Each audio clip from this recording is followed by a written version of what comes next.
Hello student, हमारे YouTube channel पर आप सभी का स्वागत है। तो आज हम इस वीडियो में 2023 में आने वाले क्लास 12 बायोलॉजी सब्जेक्ट से कुछ क्वेश्चन के बारे में डिस्कस करेंगे। तो इससे पहले मैंने एक वीडियो अपलोड कर दिया है, उसमें मैंने 2 चैप्टर लिया था। पहला चैप्टर था आपका रिप्रोडक्शन यानी कि जनन, और दूसरा चैप्टर था आपका जेनेटिक्स यानी कि आनुवंशिकता। उसमें मैंने प्रीवियस ईयर का भी क्वेश्चन उसमें डाला था, 2020 तथा 2022 में जो क्वेश्चन आए हुए थे, और उनका एनालिसिस किया। एनालिसिस करने के बाद मैंने जो 2023 में क्वेश्चन आ सकते हैं या फिर आएंगे उसके बारे में मैंने वहाँ पे डिस्कस किया था। तो अगर आप लोग उस वीडियो को ना देखे हो तो उस वीडियो को देख लीजिए, काफ़ी हेल्पफुल वीडियो है वो। तो इस वीडियो में हम 2 चैप्टर के बारे में डिस्कस करेंगे। बायोटेक्नोलॉजी यानी कि जैव प्रौद्योगिकी, जीव एवं समष्टि यानी कि एनिमल एंड पॉपुलेशन। तो हम थोड़ा थोड़ा लेकर चल रहे हैं 2-2 चैप्टर, कि आसानी से आप लोगों को समझ में आ जाए और आप अच्छे से अच्छा मार्क लेकर आएँ। जैसे कि आप लोगों को पता ही होगा कि 27 फरवरी को एग्ज़ाम कंडक्ट होने वाला है, तो आप अच्छे से पढ़िए और अच्छा नंबर लाइए। तो इस वीडियो में हम 2 चैप्टर के बारे में डिस्कस करेंगे। पहला है बायोटेक्नोलॉजी और दूसरा आपका है जीव एंड समष्टि।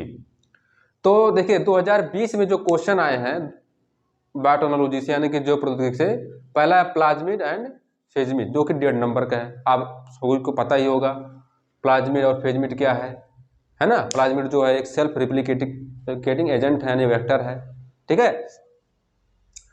और दूसरा आपका ट्रांसजेनिक एनिमल्स यानी कि जीव, जो कि 3 नंबर का आया था, ठीक है। बहुत ही इंपॉर्टेंट क्वेश्चन है। इसको आप अगर पढ़ेंगे अच्छे तरीके से तो बहुत इंटरेस्टिंग चैप्टर है ये, ठीक है। अगर आप समझ के पढ़ेंगे, अच्छे से पढ़ेंगे तो बहुत मजा आएगा इसमें। और तीसरा आपका है जीन क्लोनिंग, जो कि 2 नंबर का है, ठीक है। तो ये आपके बायोटेक्नोलॉजी से यानी कि जो प्रौद्योगिकी से क्वेश्चन आए थे आपके 2020 में, ठीक है। अब नेक्स्ट आपका 2022 में जो क्वेश्चन आए थे उसके बारे में हम डिस्कस किया है। पहला डीएनए फिंगर प्रिंटिंग, आप सभी को पता ही होगा, अंगुली छापन प्रक्रिया यानी कि डीएनए फिंगर प्रिंटिंग। ये क्वेश्चन आपका 1.5 नंबर का पूछा था। उसके बाद में आपका आ जाओ बीटी फसलें में, ठीक है। बीटी फसलें में, फसलें जो होते हैं कैसे निर्माण होते हैं, ठीक है। बीटी टॉक्सिन जो आपका बैक्टीरिया होता है, बैसिलस थ्यूरिनजेंसिस, वो आपका क्या करता है, बीटी फसलें जो प्रोडक्शन है उनका निर्माण करता है, जो कि 2.5 नंबर का आया था। और नेक्स्ट आपका इंसुलिन का निर्माण कैसे होता है, किस प्रक्रिया के द्वारा होता है, ठीक है। ये सब पूरा प्रोसेस जो है, ठीक है, उनका एप्लीकेशन, उसके बारे में डिस्कस किया, जो कि 2.5 नंबर का था। और नेक्स्ट आपका जीन चिकित्सा यानी कि जीन थेरेपी, इसके बारे में भी मतलब कि बहुत ही इंपॉर्टेंट पॉइंट है ये। अगर आप पढ़े होंगे तो बहुत मतलब कि इंटरेस्टिंग ये सब पॉइंट है। तो ये भी क्वेश्चन किया था, जो कि आपका 2.5 नंबर का था, ठीक है। और नेक्स्ट आपका है मानव कल्याण में जैव प्रौद्योगिकी का योगदान, मतलब प्रोसेस, जो आपका बायोटेक्नोलॉजी का प्रोसेस है उसमें आपका पूछा है कि मानव कल्याण में इसका क्या योगदान है, क्या कंट्रीब्यूशन है। तो आपका पूरा का पूरा प्रोसेस अगर आप पढ़े होंगे तो उसके बारे में आपको लिखना है, ठीक है। कि मतलब कि जैसे आपका मानव कल्याण में जो आपके बायोटेक्नोलॉजी है, जो प्रौद्योगिकी है, उनका क्या प्रोसेस होगा, ठीक है। जैसे आपका कुछ ऐसे होते हैं जो एग्रीकल्चर फील्ड में होते हैं, मेडिकल फील्ड में होते हैं, ठीक है, इंडस्ट्रियल फील्ड में होते हैं, क्या उनका योगदान है मानव कल्याण में, उसके बारे में क्वेश्चन किया है। और नेक्स्ट आपका है SCP यानी कि सिंगल सेल प्रोटीन, ये अभी आपका 2.5 नंबर का पूछा था। बहुत ही इंपॉर्टेंट पॉइंट है ये, इसको अच्छे से अगर आपको पता होगा तो आप इसको बहुत आसानी से लिख सकते हैं, ठीक है।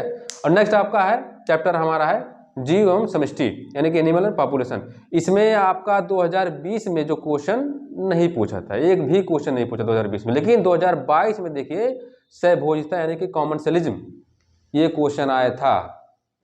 ठीक है, जीवों के बीच जो पारस्परिक क्रियाएं हैं उनसे आपका, जैसे जीवों के बीच पारस्परिक क्रियाएं में आपका क्या है, सिम्बियोसिस है, कॉमनसेलिज्म है, एमर्सलिज्म है, कंपटीशन है यानी स्पर्धा है, ये सब आपके हैं। तो इसमें आपका पूछा था क्या, सहभोजिता यानी कॉमनसेलिज्म पूछा था।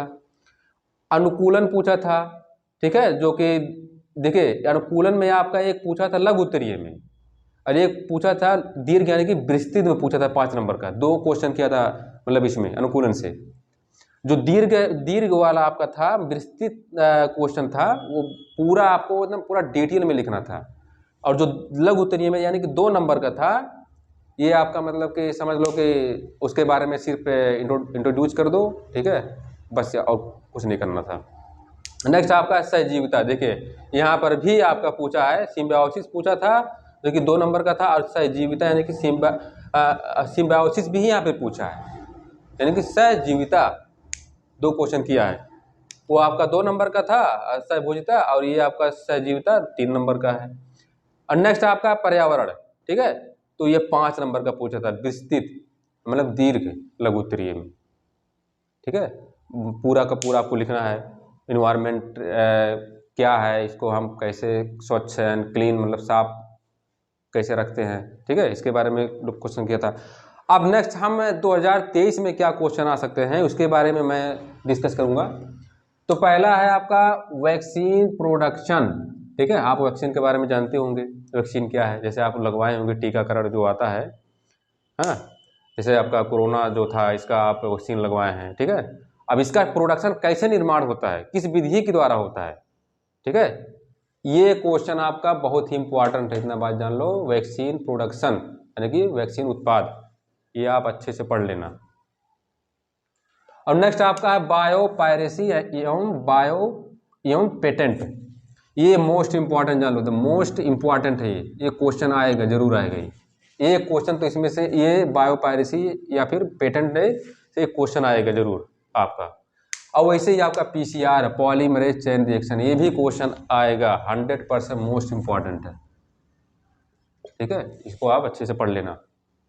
तो ये आ गया, हो गया आपका बायोटेक्नोलॉजी से, हाँ, वैक्सीन उत्पाद यानी कि प्रोडक्शन, और आपका बायोपायरेसी एवं पेटेंट, और पीसीआर, ठीक है। मैं ज़्यादा क्वेश्चन लेकर नहीं चल रहा हूँ, मैं उतना ही क्वेश्चन उसमें रखा हूँ जितना काफ़ी मोस्ट इंपॉर्टेंट है, तो आप इस पर फोकस करिएगा जरूर।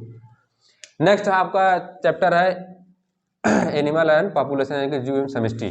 अब इससे कौन सा क्वेश्चन आ सकता है, देखिए आपका पहला है परभक्षण यानी कि प्रीडेटर, जो आप जानते हैं कि जो जीवों के बीच पारस्परिक क्रियाएं हैं, तो इसमें पूछा था क्या, सहभोजिता पूछा था और सहजीविता पूछा था। तो ये इस बार तो लगभग 10% गारंटी है कि ये क्वेश्चन पूछ ले, ठीक है, नहीं तो ये क्वेश्चन नहीं पूछेगा, क्योंकि 2022 में क्वेश्चन पूछ चुका है। अब 2023 में पारी है किसका, परभक्षी का यानी कि प्रीडेटर का, और स्पर्धा यानी कंपटीशन का। ये आप अच्छे तरीके से ये क्या है इसमें एग्जाम्पल सहित पूरा अच्छे से याद कर लीजिएगा। दूसरा आपका आयु वितरण यानी कि एज डिस्ट्रीब्यूशन, ये भी आप अच्छे से याद करना, मोस्ट इंपॉर्टेंट है ये, ठीक है। आयु वितरण जो पिरामिड जो बनता है, ठीक है, ट्रायंगुलर जो पिरामिड बनता है आयु वितरण में, ठीक है, ये भी बहुत ही इंपॉर्टेंट क्वेश्चन है, जिसमें आपका है मतलब होता नहीं है, तीन एज होते हैं, reproductive, pre reproductive and post reproductive, उसका एक पिरामिड बनता है, तो इसको भी आप अच्छे से याद कर लीजिएगा। नेक्स्ट आपका है लॉजिस्टिक ग्रोथ मतलब समभारिक वृद्धि, इसको बहुत ही इंपॉर्टेंट, मोस्ट इंपॉर्टेंट अब की बार पूछेगा ये, ठीक है, जिसको यस वक्र के नाम से जानते हैं, ठीक है। नेक्स्ट आपका एक्सपोनेंशियल ग्रोथ यानी कि चरघातांकीय वृद्धि, जो कि जे वक्र के नाम से जानते हैं, ये भी मोस्ट इंपॉर्टेंट है, इसको भी अच्छे से याद कर लेना। यस वक्र एंड जे वक्र ये बहुत ही इंपॉर्टेंट है, इसको भी आप अच्छे से पढ़ लेना। तो दोस्तों इसमें मैंने 2023 में आने वाले कुछ क्वेश्चन के बारे में डिस्कस किया है, जो कि एनालिसिस किया था 2022 और 2020 में जो क्वेश्चन आए हुए थे उसके बारे में। तो मैं सिर्फ यही कहूँगा कि इसमें मतलब आप ये मत सोचिए कि जो 2022 में आ गए हैं या फिर 20 में आए हैं 2023 में नहीं पूछेंगे। पूछ सकते हैं लेकिन बहुत कम गारंटी है। मान के चलिए कि 10% गारंटी है कि 2022 में पूछे हैं वो 2023 में पूछ सकते हैं। तो फोकस आप इस पर भी कीजिए क्योंकि ये आपके सिलेबस में है, फोकस कीजिए इस पर भी, लेकिन ज़्यादा फोकस उस पर कीजिए जो आपका क्वेश्चन प्रीवियस ईयर में नहीं पूछे गए थे। ठीक है, उस पर जैसे जो मैंने यहाँ पे लिखा है, ज़्यादा फोकस आपका इसी पे होना चाहिए और इस पर भी फोकस होना चाहिए। अगर इस पर आपका 100% फोकस है तो इस पर कम से कम आपका 50% फोकस होना ही चाहिए, ना बात जान लीजिए। लेकिन इस पर 100 to 100% फोकस रखिएगा क्योंकि बहुत ही इंपॉर्टेंट है, क्वेश्चन आ सकता है आपके एग्जाम पॉइंट ऑफ व्यू से। तो I hope you will understand very well. तो आप अगर इसे नोट करना चाहते हैं तो नोट कर लीजिए। तो अगले वीडियो में हम फिर 2 चैप्टर के बारे में डिस्कस करेंगे। Thank you.